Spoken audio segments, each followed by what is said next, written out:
Capítulo 35. Legado. 14º dia da Lua de Sangue. Land's End, inverno, ano 3081 após a perdição. Calen encostou-se firmemente às escamas de Valeris, o vento chicoteando de ambos os lados. O calor do dragão penetrou em seus ossos enquanto ele fechava os olhos e unia suas mentes. Trovões estrondosos ecoavam pelos céus, relâmpagos rasgavam a noite, a chuva caía torrencialmente como se o reino dos deuses tivesse se aberto. Foram necessários 2 dias de voo quase ininterrupto para chegar à ponta sul de Arcalen, percorrendo centenas de quilômetros por dia, parando apenas para comer e dormir. Se Valeris estivesse em plena forma, a jornada talvez não tivesse sido tão árdua, mas, como estava, ele ainda não havia se recuperado completamente da Batalha de Aravel. Através dos olhos do dragão, Calen observou o dilúvio obscurecer a noite, um oceano de floresta escura varrendo a paisagem abaixo. Ele podia ver o calor irradiando dos pássaros que desafiavam a tempestade furiosa e das criaturas que se abrigavam nas árvores, sentir o cheiro de queimado onde os raios atingiam a madeira, ouvir a chuva tamborilando como 1000 martelos. O dragão estalou suas poderosas asas e rolou para a direita, mergulhando em seguida, aproveitando uma corrente de ar que o impulsionou para frente. A cada giro e curva, Aeson apertava o cinto de Calen com mais força, pressionando-o contra as costas. Se fosse qualquer outra pessoa voando com ele, teria caído e morrido centenas de quilômetros atrás. Mesmo com as escamas de Valeris moldadas a ele, mesmo com o vínculo, Calen frequentemente lutava para se manter no lugar quando sua alma gêmea manobrava em tamanha velocidade. O simples fato de Aeson ainda se agarrar a ele era uma prova do homem, de sua família. Adiante, a floresta se abria para uma planície de colinas e rochas escarpadas cobertas de musgo. Centenas de metros abaixo dos enormes penhascos irregulares, ondas escuras se enfureciam contra a face da rocha, impetuosas e brutais. Relâmpagos iluminavam a noite, o luar rosado se difundindo através de densas nuvens cor de carvão que faziam o céu parecer sem estrelas. A poucos quilômetros da borda da planície, uma formação rochosa serrilhada, aninhada em uma enorme bacia alimentada por 7 riachos, despontava da paisagem implacável. Luzes bruxuleantes decoravam a rocha como estrelas decoram o céu, centenas de pontos dourados, janelas. É isso aí, sussurrou Calen para si mesmo, o vento engolindo suas palavras. Aeson lhe dissera o que procurar, mas ele não esperava algo tão monstruoso. A fortaleza não fora construída da rocha ou sobre ela, mas sim dentro dela. Ao olhar mais atentamente através dos olhos de Valeris, Calen viu torres, seus picos se contorcendo com a rocha. Escadarias e passarelas serpenteavam pela formação, integrando-se perfeitamente a ela. Uma única ponte gigantesca, esculpida em pedra tão negra quanto a noite, atravessava as águas escuras da bacia, ligando a fortaleza ao continente. Se Calen escutasse com os ouvidos de Valeris, poderia ouvir as bandeiras tremulando furiosamente ao vento. A fortaleza em si poderia muito bem ter sido uma ilha no mar. O lugar parecia praticamente inexpugnável. Há um platô na face sul da fortaleza. A voz de Aeson soou nos ouvidos de Calen, amplificada por fios de ar e espírito. Valeris mergulhou mais baixo à medida que se aproximavam, a chuva batendo em suas escamas. Ele contornou a borda da bacia, inclinando sua asa direita em direção à água. Por um instante, Calen se desvencilhou da mente de Valeris, vendo através de seus próprios olhos o reflexo do dragão que o encarava, o branco contrastando fortemente com as águas escuras.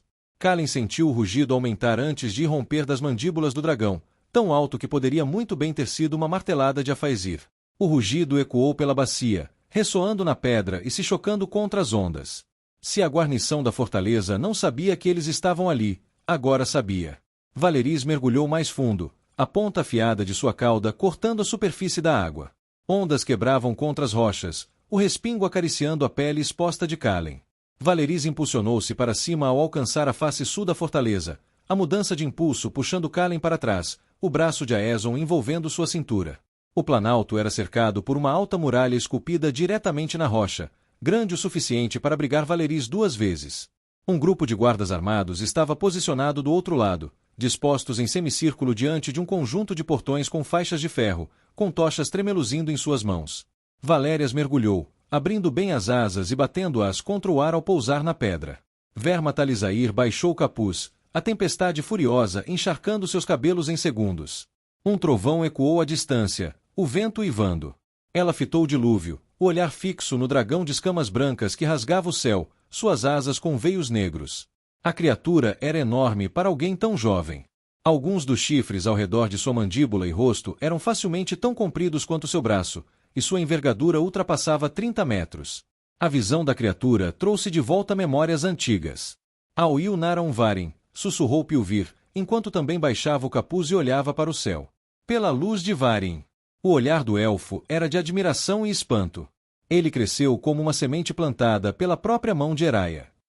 Andira, a filha de Pilvir, estava ao seu lado, com mais de uma cabeça de altura a mais que o pai. Nos quase 2 anos em que estiveram em Forte Saudar, não houve um dia sequer em que a elfa não tivesse dedicado cada minuto do seu dia a treinar e se preparar para o chamado de Aeson. E agora que ele estava ali e a hora havia chegado, ela permanecia em silêncio, encarando a tempestade. É bom ver uma dessas coisas e não me preocupar que ela vá me incendiar, ou me devorar. Hildur cruzou os braços. O velho guarda da tempestade observou o dragão com seus olhos cinzentos enquanto ele subia em alta velocidade pela face rochosa da bacia. Aurelian Animar, alto manto da guarda da tempestade Arcalen e líder da recém-formada nação livre de Omiron, cruzou os braços à esquerda de Hildur. O homem era a personificação da rocha. Verma não o vira muito, mas pelo que vira, ele era severo, frio, honesto e honrado. Um homem com essas características e ideais equivocados era frequentemente chamado de tirano, mas Aurelian parecia um homem decente e que desejava que sua nação se libertasse do controle de Loria. Ele chegará de Litoral 3 dias antes para garantir que estaria presente na chegada de Aeson e dos Draleides, deixando seus generais para continuar a guerra contra Sirene-Linas. Um coro de suspiros ecoou quando o dragão mergulhou em direção a eles, suas asas enormes se abrindo tanto que a sombra consumiu todo o planalto. Mantenham a calma, gritou Hildur para a dúzia de guardas da tempestade espalhados ao redor deles. Verma podia sentir a tensão no ar. Nenhum daqueles guardas jamais vira os olhos em um dragão que não estivesse determinado a massacrar tudo o que conheciam. Mais da metade deles repousava as mãos nos punhos de suas espadas. A cena fez Verma rir sozinha. De que adiantava uma espada contra um dragão? Se aquela criatura os quisesse mortos, seus lugares seriam nos salões de Achiron. Melhor pular das muralhas de Saudar do que atacar aquela besta com uma espada. Um estalo violento das asas do dragão provocou uma rajada de vento e um espiral na chuva torrencial. O planalto tremeu quando o dragão pousou, suas patas tocando primeiro a pedra, seguidas por seus membros anteriores alados. A criatura sacudiu a cabeça como um cão tentando se livrar da chuva que escorria de sua pelagem. Babados pretos e brancos se eriçaram, e um profundo estrondo emanou da garganta do dragão. O som metálico de metal batendo em pedra ecoou à esquerda de Verma quando um dos guardas da tempestade cambaleou para trás, o aço rangendo enquanto ele, por reflexo, puxava sua espada. A cabeça do dragão virou bruscamente ao ouvir o som, seus olhos gélidos cor de lavanda fixando-se no guarda. Ele se moveu no lugar, os lábios se retraindo para revelar dentes de alabastro do tamanho de adagas. Jogou a cabeça para frente e soltou um rugido tão visceral que Verma pôde ver a chuva tremer. Eu disse para manter a cabeça erguida, rugiu Hildur. Ele agarrou o guarda pela ombreira e usou a mão livre para empurrar a espada de volta para a bainha. O dragão encarou o homem, a respiração pesada, os lábios curvados para trás. Haviam-se passado apenas 2 anos, mas Verma quase se esquecera de quão monstruosamente aterrorizantes eram os dragões. Eram criaturas totalmente fora da ordem natural das coisas, capazes de destruição além de qualquer medida. Do tamanho dos maiores navios, capazes de derreter aço com um sopro e cobertos da cabeça à cauda por uma armadura de escamas. Em todos os sentidos, a criatura era magnífica. Mas o poder absoluto que emanava fez com que os pelos da nuca dela se arrepiassem. Após alguns instantes, o dragão curvou-se, estendendo a pata dianteira direita. A sensação da faísca fez cócegas na nuca de Verma, e 2 figuras saltaram das costas do dragão, seus pousos amortecidos por fios de ar. Movam-se, ordenou Hildur aos guardas que aguardavam, enquanto caminhava em direção às 2 figuras. Atenção! Aureliano seguiu Hildur, com os guardas se espalhando de cada lado deles, formando um caminho, as chamas de suas tochas chicoteando violentamente ao vento. Hildur chamou a Aeson, com a capa esvoaçando atrás dele e água escorrendo de seus cabelos e nariz. Ele abriu os braços, puxando Hildur para um abraço apertado. É bom ver que seus cabelos ainda não estão completamente grisalhos. Aeson Virandrar. Hildur retribuiu o abraço. Você não envelheceu um dia sequer, seu desgraçado. Aeson deu um tapinha na bochecha de Hildur. Meu dia chegará, velho amigo. Meu dia chegará. Ele cumprimentou Pilvir com o mesmo entusiasmo, e então se voltou para a filha da elfa. Andira, você parece ainda mais forte do que antes. Ele segurou os ombros dela, com um largo sorriso no rosto, e depois as têmporas, encostando as testas. O que andam te dando para comer aqui? Nadil, ela respondeu afetuosamente. Tio. Det Heraldin na vena diretor. Edir Maeri. Que bom te ver. Você está bem? Sou eu, obrigada. Sua mãe. Ela está nas lojas com Fearn, separando as remessas. Ela ainda está brava. A grama algum dia deixa de ser verde. Aeson riu disso, finalmente voltando sua atenção para Verma. Vesani. Irmã. Akar. Irmão. Verma agarrou o antebraço de Aeson, encarando seus olhos. Eles eram ainda mais azuis do que ela se lembrava. Esson se virou para Aureliano e inclinou a cabeça. É bom ver você bem. Sinto muito pelo que aconteceu em Iarren. O alto manto assentiu distraidamente. Não havia nada que alguém pudesse ter feito. Os Uraks invadiram a cidade como uma onda gigante. Tivemos sorte de escapar com vida. É uma honra tê-lo aqui. Aeson pousou uma das mãos no ombro de Aurelian. É uma honra ser bem-vindo aqui. E com isso, permita-me apresentar-lhe Calen, parente de alma de Valeris e o primeiro Draleide livre em 4 séculos. Calen, este é Aurelian Animar, alto manto da guarda da tempestade de Arcalen e líder da rebelião em Arcalen. Aeson fez um gesto para que seu companheiro se aproximasse. O homem era jovem, talvez uns 20 anos. Alto e musculoso, cabelos escuros, olhos do mesmo tom penetrante de púrpura do dragão. Ela nunca vira olhos púrpura. Mas mesmo lá em Land's End, ouvirá histórias das batalhas mais ao norte. De como o jovem ganhará o título de Guardião de Varin. Ele se portava como um veterano de 100 batalhas, seu olhar medindo e avaliando cada um dos habitantes do Planalto. Seus ombros eram retos, sua mão nunca se afastando muito do pomo de moeda da espada em seu quadril, uma lâmina élfica, envelhecida pelo trabalho da guarda e pelos detalhes no aço. O poder da centelha pulsava dele. Draleide sempre teve uma fonte muito mais profunda de onde beber do que a maioria dos magos, mas este jovem era único, ele era, mais do que a maioria. Forte saudar é seu, Draleide. Aureliano pressionou o punho fechado contra o peito e curvou a cabeça. E nós somos seus. O Draleide imitou o gesto de Aureliano, a demonstração de respeito mútuo claramente agradando ao alto manto. Calen. Aeson gesticulou na direção de Verma. Esta é Verma Talissair, uma das últimas arcarianas e uma das minhas amigas mais antigas. Verma apertou o antebraço do jovem em cumprimento, mas, ao fazê-lo, os olhos dele brilharam com um branco leitoso e o mundo ao seu redor mergulhou na escuridão antes de explodir em uma profusão de cores e luzes. Memórias passaram diante de seus olhos, batalhas travadas há muito tempo e perdidas, amigos mortos a eras, momentos de ternura e vulnerabilidade mantidos em segredo. E então ela estava de volta ao Planalto, a chuva fria contra sua pele, a tempestade furiosa acima dela, sua mão tremendo. De alguma forma, parecia que tanto horas quanto frações de segundo haviam se passado simultaneamente. Calen a encarou de volta, seus olhos voltando à tonalidade lavanda. Seus dedos apertaram seu antebraço, e ela notou uma mudança quase imperceptível em sua postura, como se ele tivesse se impedido por pouco de desabar no chão. Atrás dele, o dragão avançou, a cabeça inclinada para o lado, a chuva respingando em suas escamas. Nenhum dos outros pareceu ter notado absolutamente nada. Calen acenou levemente com a cabeça, mantendo o olhar fixo em Verma.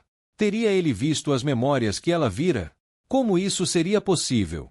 Seu coração batia forte contra as costelas, e sua boca ficou seca. Alait Anar. Prazer em conhecê-la. O olhar de Calen não se desviou do dela enquanto ele falava. Ardu, Draleide. E você, Draleide? Verma apertou o antebraço do homem com mais força e o puxou para perto. Aquelas eram as suas memórias mais sombrias, as que ela trancara às 7 chaves. Ela sussurrou, esses momentos não eram seus para ver.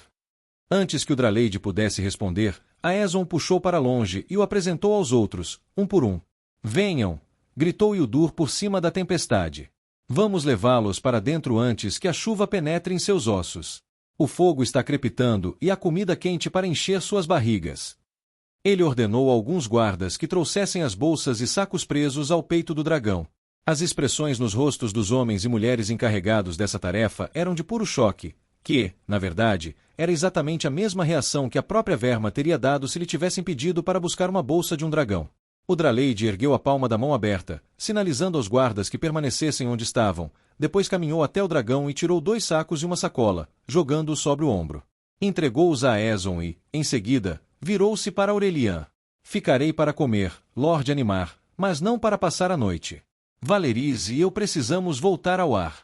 A tempestade está muito forte, Calen. Aeson pousou a mão no ombro de Calen. E Valeris está cansado. Mandaremos trazer comida para ele.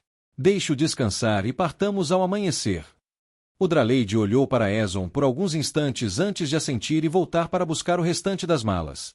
Após o jantar, Verma e os outros ficaram em volta da lareira em uma das muitas salas de estar do Forte Saudar. Taças de vinho foram servidas repetidamente, e o calor do fogo penetrou nos ossos de Verma. Aeson estava sentado em um longo sofá, conversando com Pilvir, Andira e Elara, Ayar Elvin de Pilvir. Fearna havia se juntado a eles, assim como Itaca, e ambos se sentaram em poltronas do outro lado da sala, com taças de vinho fresco nas mãos. Verma levou quase 1 ano para confiar no mercenário ardaniano depois do que acontecerá na viagem de volta de Valácia. Mas Itaca havia se esforçado bastante e ajudado a recrutar várias almas para a rebelião. Hildur, que Eraia o abençoe por sua idade avançada, estava desmaiado em uma poltrona de couro junto à lareira, com a taça de vinho ainda firmemente presa entre os dedos. O homem se aproximava dos 60 anos. Ainda era capaz de abrir caminho em uma batalha como se mal tivesse 30, mas o tempo alcançava lentamente. Ele merecia descansar.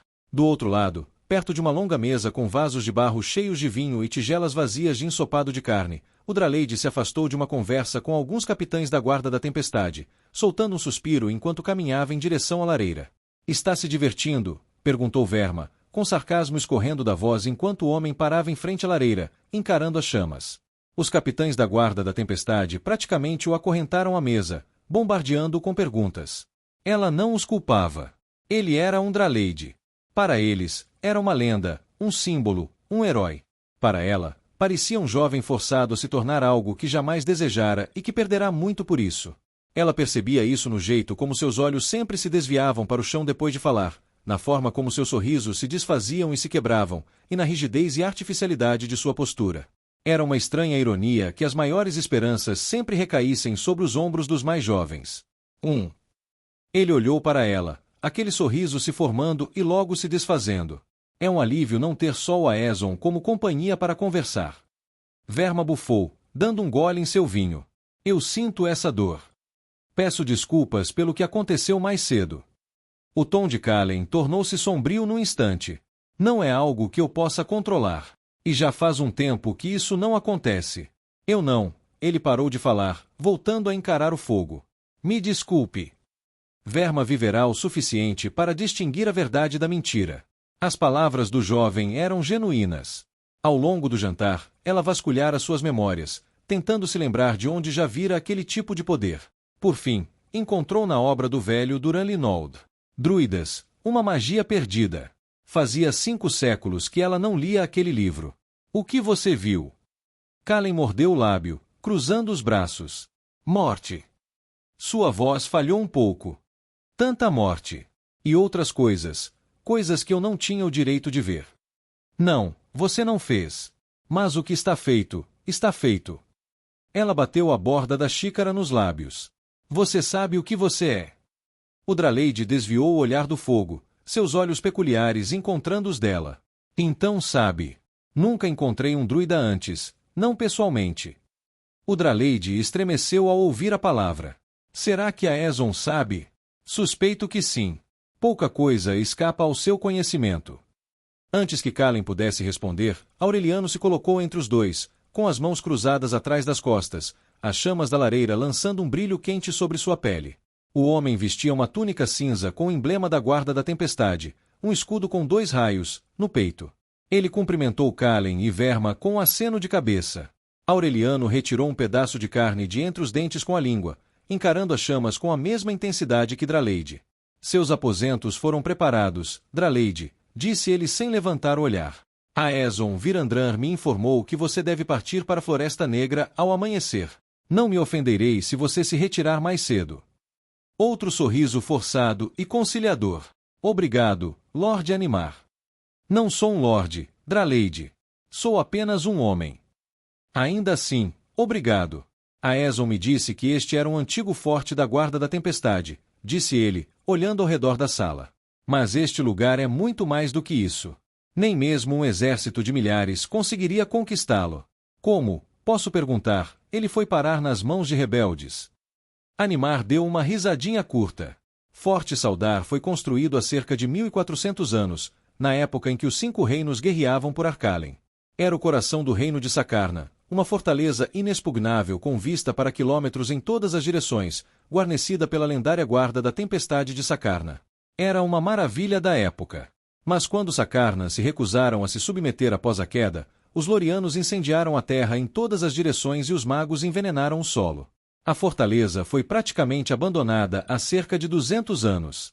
Não há nada aqui além de tempestades e rochas. Uma fortaleza inexpugnável é de pouca utilidade se estiver no fim do mundo. Uma guarnição mínima foi deixada para mantê-la operacional, caso fosse necessário. A Alta Senhora Sirene Linas e eu não nos entendemos muito bem, para dizer o mínimo.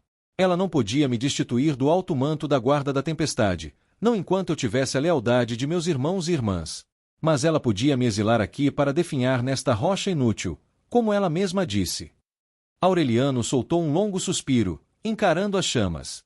Receio não ter tido a oportunidade de conversar com você durante o jantar. Posso ser sincero? Eu preferiria assim. Não te conheço. Nem eu, nem você. Aurelian Animar esboçou um meio sorriso para o homem. Não luto nesta guerra por Aeson Virandran. Luto porque quero que meu povo se liberte dos grilhões imperiais, que se liberte de uma tirana como Sirene Linas, que só tem lealdade àqueles que enchem seus cofres. Ela trata a Guarda da Tempestade como suas servas pessoais e tiraria comida da boca de uma criança mesmo que estivesse de barriga cheia. Luto não porque não tenho comida na mesa, mas porque há outros que passam fome. Muito nobre da sua parte. O Draleide fez uma careta após falar. Peço desculpas. Foi uma longa jornada. Aureliano acenou para ele, rindo. Você realmente prefere se livrar das formalidades. Passei muito tempo com elfos, disse Kalen, balançando a cabeça distraidamente. Você já conheceu algum elfo? Minha experiência tem sido um tanto limitada. Por que você pergunta? Devo minha vida a mais elfos do que consigo contar. Mas entre seus governantes, as intrigas políticas, os jogos e os jogos de palavras, é interminável. Aureliano deu uma risada rouca e aqueceu as mãos junto ao fogo. Então você ainda é jovem. O Draleide ergueu uma sobrancelha, curioso. Esses não são elfos, Draleide. São todos aqueles que buscam poder. Muito bem, serei franco como uma navalha. Considero-me um homem de honra. Um homem de princípios e lógica. Um homem de dever. Dever para com meu povo. Dever para com meus irmãos e irmãs da Guarda da Tempestade. Dever para com Arcalen. Alinho-me a Aeson Virandran e Verma aqui porque a causa deles auxilia meu dever, que é para com Arcalen, não para com Eferia. Não me importo se voltar a queimar ou se Drifaen for afogada na neve. O sofrimento deles é problema deles. Ildur e seus seguidores partem para Valtara pela manhã, cerca de 4.000 e alguns antigos guardas da Tempestade. Ildur é um bom homem, cumpre sua palavra. Há outros 3.000 guardas da Tempestade em Forte Saldar que vieram de toda a província para lutar por Arcalen. Não posso dispensar muitos, mas enviaria alguns com Ildur e Aeson se tivesse um motivo. Tenho algum? Por que enviaria meus guerreiros para lutar em seu nome por uma terra estrangeira? O lábio do Draleide se curvou, formando um leve sorriso. Não. O quê? Aurelian ficou genuinamente surpreso com isso. Não enviem seus guerreiros para lutar em meu nome. Kalen respirou fundo, juntando as mãos atrás das costas. Soltou o ar lentamente. Posso ser jovem, alto manto, mas já vi muita gente morrer. Ouvi os nomes que gritavam enquanto o sangue jorrava de suas veias, vi a luz se apagar em seus olhos enquanto morriam a centenas de quilômetros de tudo que conheciam e amavam. Não quero que morram em meu nome. Se vão lutar ou morrer, façam por algo em que acreditam. Com isso, desejo-lhes boa noite. É uma longa jornada de volta. Agradeço os aposentos, mas dormirei no Planalto com Valeris. O Draleide inclinou a cabeça e fez menção de sair. Você não pode estar falando sério. Aureliano olhou para o Draleide como se o homem tivesse 10 cabeças. Há uma tempestade lá fora. Assim. O Draleide encontrou o olhar de Aureliano e, pela primeira vez desde que Verma conhecera o jovem, Seu sorriso não estava mais rachado ou frágil.